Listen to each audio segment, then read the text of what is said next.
He's like, I got you guys all. You guys ready? Yeah. Hey everyone, welcome to How to Know You with your hosts Mark Duane and White Savior Jason. Hallelujah. And we are the Philosophical Pimps. Do the pimp call.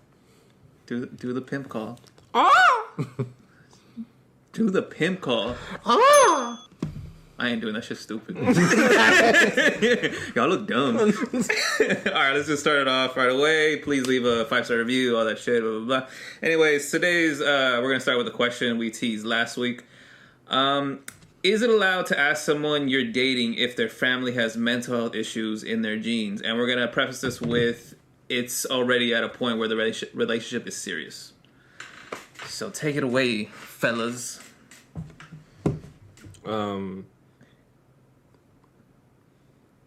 No. Catch you guys next week. What's gonna happen next week? Damn it! No. Next week, next episode. Because See you next week. Now. There's conflict. no, but I mean, I don't think it's weird if you're going to that next step and you're trying to like get to know the person and their family and stuff.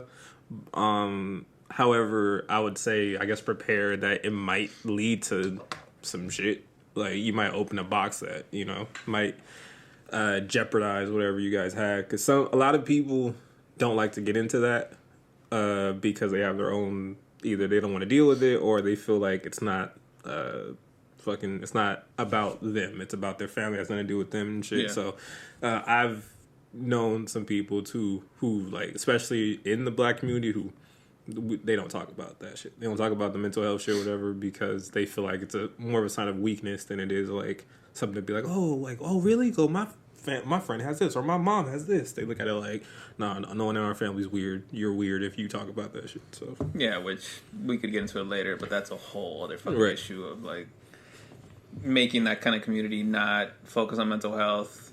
It leads to a whole bunch of problems and blah, blah, blah. Anyways, for that shit, I just think like if you don't talk about it and it becomes an issue later, it's like either you're gonna have to bail on someone that you built a whole life with, which is like fuck, you're gonna start over really late in life, or you just deal with it then, and then like it just, if it's gonna end, it's gonna end. It might as well be sooner, right. you know, with this kind of issue, because if one of the two parties can't come to grips with it, then they should be allowed. Like you need, when it comes to mental health, you need to be with someone. If you're gonna go that route, you're gonna be with someone that is ready to deal with it and wants to, because that shit isn't easy. Like, shit's hard to deal with, and you got to find someone you're really with, and then I also see the aspect of like, if you're gonna have kids, Yeah. you got to be prepared for that shit. Is it worth the risk to, like, I know schizophrenia is like genetic, right? Yeah. Well, So most of them, I think a lot of them are genetics. I think like if you have a family Like history of bipolar and Yeah. all that shit. that I know kind of that stuff, is. yeah, learn that from Shameless. But shit like that, it's either you make the choice of like, okay, we really want kids, then we're gonna have to prepare for this, and then like, keep an eye out for it, or say, like, this shit ends with me for whatever reason, and then Right. just live your life like that. But again, got to be on the same page, because it's the same conversation of should we have kids or not. Right. You don't wait until after you're married. It's Yeah. just. But what do you think? No, I think you only have to be responsible if you're in a serious relationship with someone, and you are going to take it to that next level where you are going to, like, oh, maybe I want to move in. I want to know, like, am I safe? And am I safe for anybody that I bring in here safe? And as I would expect, that person that I'm with would also want that same safety and comfort level. Like, okay, there ain't no crazy ass person going to just come pop in and all that. But you also, I don't think I could personally end a relationship with someone because of an issue like that. Now, I would really want to dig in deep and figure it out before I got further. Then at that point, it's like, dude, you're crazy, so no, I want kids. So. Something out of here. Hey, I gotta go pick up some milk. Y'all, I don't know why my stuff's all at the dry cleaner. You go get milk and never return. I've been looking for it. Then that will make her crazy. Yeah. See? Well, He's coming back. Yeah. What's you guys' stance on like mental health? Do you think it's something that can only be like clinically prescribed, or do you think everyone suffers from some sort of mental health issue? I think everyone suffers from some sort. Yeah, I think everyone has to at least suffer from some sort. It doesn't necessarily have to be clinical or like clinically proven or any of that, but there's all the stuff in the world going on. There has to be, everybody has to be going through something at some point. And even if, like, I know my generation's like, oh, you're tough and don't talk about feelings.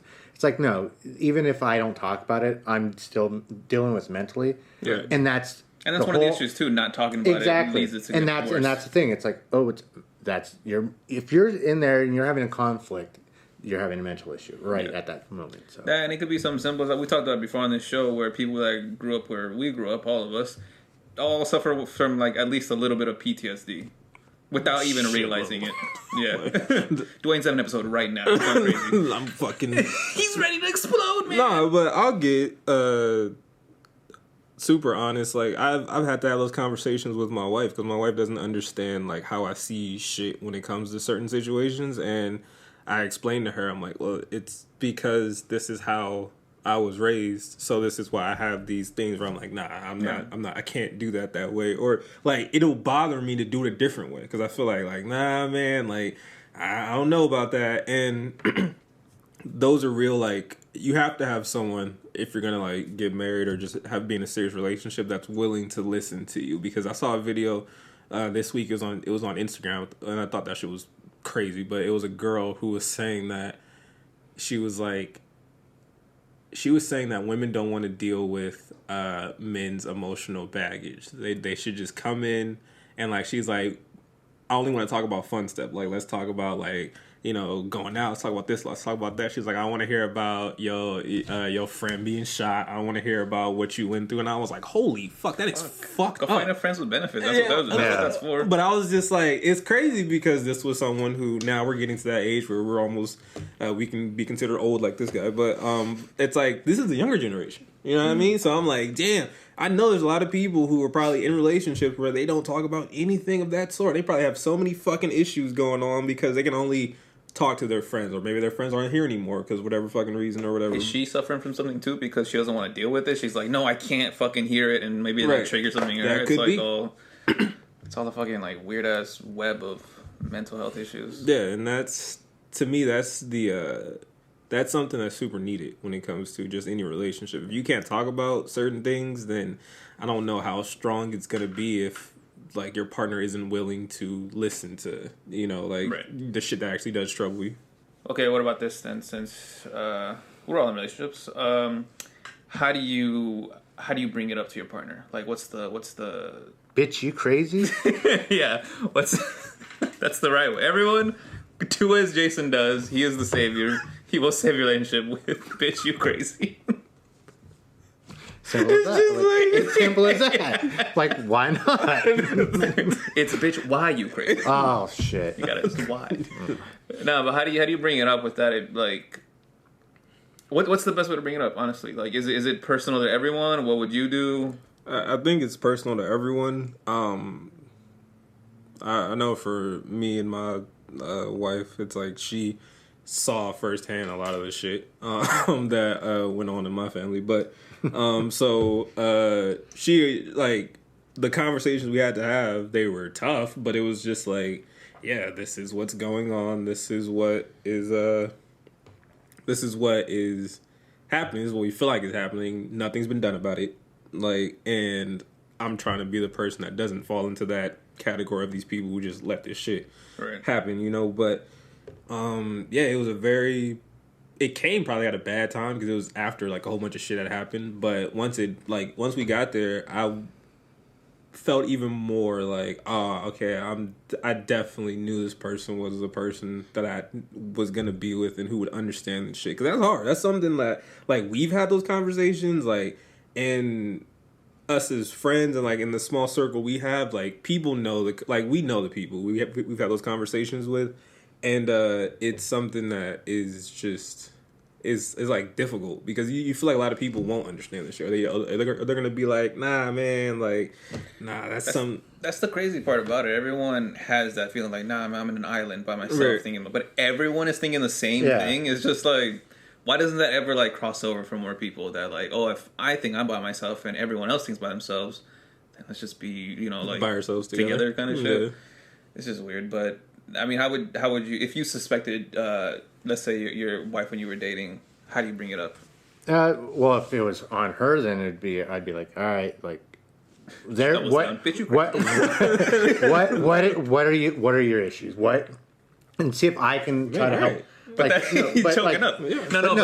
But how do you like? Okay, like she's here. She's like, we gotta talk. Yeah. And then you Oh, just, you mean just like straight out just say, yeah, I know. I do would. we have- No, I just straight up and be like, all right, we're getting serious. We're thinking about kids.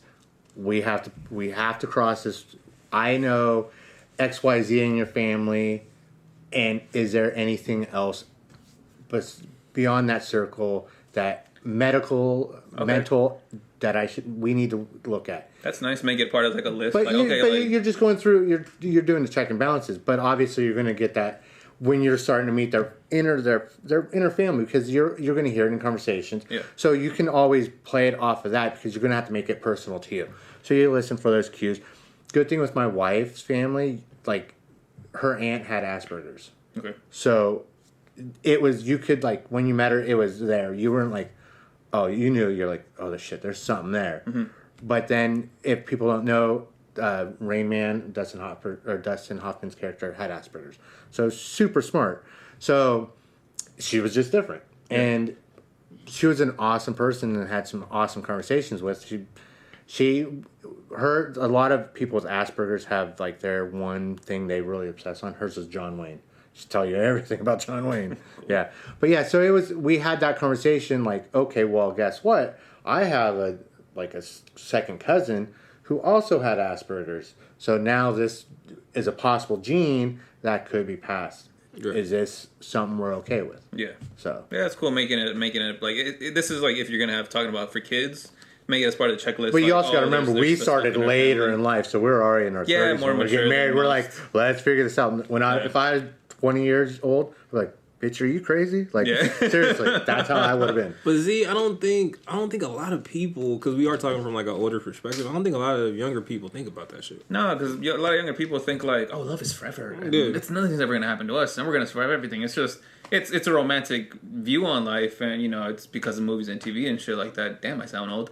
But Hold on, it will hit every day. You're gonna be like, fuck, man. I remember doing this. Oh shit, I'm old. I mean, that's how I used to think when I was 20. It's Oh, just of like course. you're with someone, and it's nice to think, but I think if more people, it wasn't stigmatized so much, then the younger and younger you would talk about it. But the only good thing is I can say from when I'm in my age now, from when I was 20, it's total night and day. So the stigma is being lifted a little at a time, but from where some people are. That's why if you look at that older generation, they ain't talking about shit. Like, no. I was in World War II, like, done. Fucking like in the 50s, like almost every woman was getting beat. It was just like Yeah, it was We'll like, talk about it. yeah. Well, you, You know, you it's didn't. You were like, oh, Harold must have talked to you again last night, I see. they were all like by just watching movies and like documentaries, like they were all like pills, just like crazy psychotics and Or shit. all alcoholics. Yeah, or alcoholics, like Kitty from that '70s show, which I didn't get until I was older. But okay, so that's an easy way if you're gonna like under the guise of like, oh, we're having kids, you know, we should talk about this stuff. But if you're not having kids, then how do you bring it up? Then how do you like, hey, is there some shit in your family that like it might come up later, like for some like, because I know there's some stuff where it triggers at a certain age, and that could be anything. That could be like I don't know, like MS or Lou Gehrig's disease or whatever. Is that the same thing? Some other shit, you know, it's just like not just mental health stuff, but Right. how do you bring that up, like with your? Should it just be already at a point where you could just talk about stuff? And Well, if it's that serious, then I think You should already should be there. be you should be there, because if you're we'll say it like how we're putting this question out as being in a serious relationship. Like, Yeah. I know when 6-7 months into a relationship, when it starts getting serious, that's when the questions, you're like, it's no longer like, oh, what movie do you like? It's like, what bothers you? It's like, oh, well, you fucking hogging the bed bothers me. Get the fuck out. bitch, you crazy? Bitch, you crazy? Title of the episode. Yeah, thank you. Like, you know. I'm here all day. But okay, then who should it be on? Should it be on the person that actually is gonna deal with it in the future, or the other person to ask? Because it's like I feel like if I know later in life, like, oh, it's happened to almost every male in my family at this age, I should probably let someone know. They shouldn't have to ask. I shouldn't be like, surprise. Right. But also, I mean, like, that's an extreme case where you're like, it's happened to every male in Right. your family. But I feel like a lot of those things, they are preventable. It's just you have to do your due diligence or whatever. So when it comes to letting them know, I wouldn't, like, if it was me, I wouldn't say it on the level of, like, this is going to happen, so just to prepare you. Yeah. I would just let them know, like, this is the history or whatever, because I have a history of colon cancer in my family. Like, so that was something that was discussed. And those things, it's like, okay, I know that we have to do certain things when I get a certain age just to make sure this doesn't happen. And the same thing with, yes. And the same thing with her. The same thing with her with her family's history and everything like that. So it really does just go to, you have to be able to know your partner enough to be like, okay, this is the time to talk about this. Because if you don't, you just bring up one day and being like, hey, everyone in my family has fucking Hodgkin's lymphoma. It's like, what? Like, you just. Anyways, let's have fun at the wedding party. Like, you just said this today. Like, it goes back to, I think, just good communication in the first place, and then everything else should flow. Now, for some people, I know that they really do have, like, I guess, surface level conversations. They don't want to get super deep. Again, that just goes back into who you're choosing as a partner. Because I feel like, honestly, like, besides your friends, and for some people they wouldn't say it for their friends, like, your partner is the person that you should share fucking everything with. Like, there should be nothing that's like, oh no, only I can talk about this much, but this goes to fucking Mark and Jay and Jason. It's like, what? Like, nah, they should know where every fucking body is hid, or all the money is stashed, or whatever. They should know everything. Wow.